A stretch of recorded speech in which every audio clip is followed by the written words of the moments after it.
Hello ಮಗಳೇ. ಹಾ ಅಮ್ಮ ಹೇಳಿ. ನಿನ್ ತಂಗಿ ಮದ್ವೆಗೆ 8 ದಿವಸ ಅಷ್ಟೇ ಉಳ್ದಿರೋದು. ಇನ್ ಯಾವಾಗ ಬರ್ತಿದ್ಯಾ? ನಿನ್ ಶಾಪಿಂಗ್ ಎಲ್ಲ ಮಾಡ್ಕೊಂಡಿದೀಯಾ? ಹಾ ಅಮ್ಮ ಶಾಪಿಂಗ್ ಎಲ್ಲ ಆಗಿದೆ. ಸ್ಯಾರಿ ಜ್ಯುವೆಲ್ರಿ ಎಲ್ಲ ತಗೊಂಡಿದೀನಿ. ಹಾ ಮಗಳೇ, ನೀನ್ ಬೇಗ ಬಂದ್ಬಿಡು.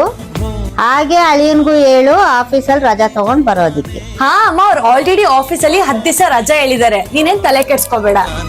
ಸರಿ ಮಗಳೇ, ನಂಗೆ ತುಂಬಾ ಕೆಲ್ಸ ಇದೆ, ಫೋನ್ ಇಡ್ತೀನಿ. ಸರಿ ಅಮ್ಮ, ಆಯ್ತು.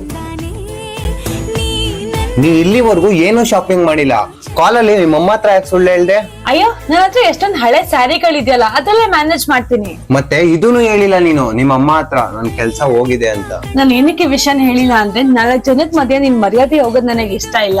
ಇದ್ ನಮ್ಮಿಬ್ರು ಮಧ್ಯೆ ಇರೋ ವಿಷಯ, ಇದ್ ನಮ್ಮಿಬ್ರು ಮಧ್ಯೆನೇ ಇರ್ಬೇಕು. ಬೇರೆಯವ್ರಿಗೆ ತಿಳಿಯೋದ್ ನನಗೆ ಇಷ್ಟ ಇಲ್ಲ. ನಾನ್ ಮದ್ವೆ ಆಗಕ್ಕೂ ಮುಂಚೆ ನಿನ್ಗೆ ಎಂತೆಂತ ಪ್ರಾಮಿಸ್ ಗಳನ್ನ ಮಾಡಿದ್ದೆ. ನಾನ್ ನಿನ್ನ ತುಂಬಾ ಚೆನ್ನಾಗಿ ನೋಡ್ಕೋತೀನಿ, ನಮ್ದೇ ಆದಂತ ಒಂದ್ ಮನೆ ಇರುತ್ತೆ, ಕಾರ್ ಇರುತ್ತೆ, ನಾನ್ ನಿನ್ನ ರಾಣಿ ತರ ನೋಡ್ಕೋತೀನಿ ಅಂತ.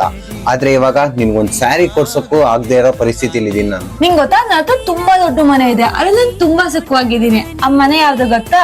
ನಿನ್ ಹೃದಯ. ಇನ್ನ ಸ್ಕೂಟರ್ ಇದೆಯಲ್ಲ, ಆ ಸ್ಕೂಟರ್ ಯಾವ ಬೆನ್ಸ್ ಕಾರ್ಗಿಂತ ಏನ್ ಕಮ್ಮಿ ಇಲ್ಲ. ನನಗ್ ನಿನ್ ಈ ಖುಷಿನೇ ಎಲ್ಲಾ ಆಸ್ತಿಗಿನ್ನ ದೊಡ್ಡದು. ನಾನ್ ನಿನ್ಗೆ ಏನೇನೆಲ್ಲ ಪ್ರಾಮಿಸ್ ಮಾಡಿದ್ನೋ ಒಂದಲ್ಲ ಒಂದ್ ದಿವಸ ನಿಜವಾಗ್ಲೂ ಅದನ್ನ ಫುಲ್ಫಿಲ್ ಮಾಡೇ ಮಾಡ್ತೀನಿ. ನಾವಿಬ್ರು ಯಾವಾಗ್ಲೂ ಹಿಂಗೆ ಇರೋಣ, ಅಷ್ಟೇ ಸಾಕು.